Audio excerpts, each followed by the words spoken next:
কাঁথিতে এত বড় একটা রেস্টুরেন্টে গিয়ে যে এরকম বাজে এক্সপিরিয়েন্স হবে আমি ভাবতেও পারিনি। গেছিলাম কাঁথি চশমা নেওয়ার জন্য, তো 3টে চশমা অর্ডার দিয়ে আমরা চলে গেছিলাম খেতে, কারণ অনেকক্ষণ সময় লাগবে, ততক্ষণে কি করব, আর কিছু জিনিস কেনাকাটাও করেছিলাম। আমি আর আমার একটা বান্ধবী দুজনেই কেনাকাটা করে খেতে চলে গেছিলাম হোটেল কেপস। এটা ছিল সেন্ট্রাল থেকে একটু ভেতরে। কেপসের আগের খাওয়ার এর আগেও আমি খেয়েছি ভালো, ভেবেছিলাম যে হোটেলে বসে বিরিয়ানির টেস্টটা নিব। আর মেনুতে দেখলাম যে হায়দ্রাবাদি বিরিয়ানিও আছে। তো এমনি বিরিয়ানি তো সবসময় খাই, সেজন্য ভাবলাম যে চল আজকে আমরা হায়দ্রাবাদি বিরিয়ানি ট্রাই করব। যেরকম বিরিয়ানিতে ডিম আলু চিকেন থাকে ওরকমই ছিল। আমরা তো সাহস করে 2 প্লেট ভাগ্যিস নিইনি, একটাই নিয়েছিলাম, দুজন শেয়ার করেই খেয়েছিলাম।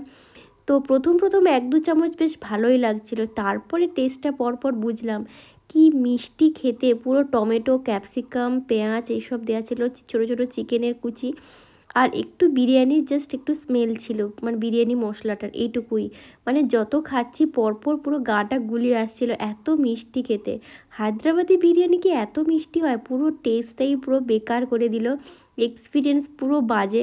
তোমরা কি কেউ কাঁথির এই হায়দ্রাবাদি বিরিয়ানি ট্রাই করেছো? জানাও কিন্তু আমাকে।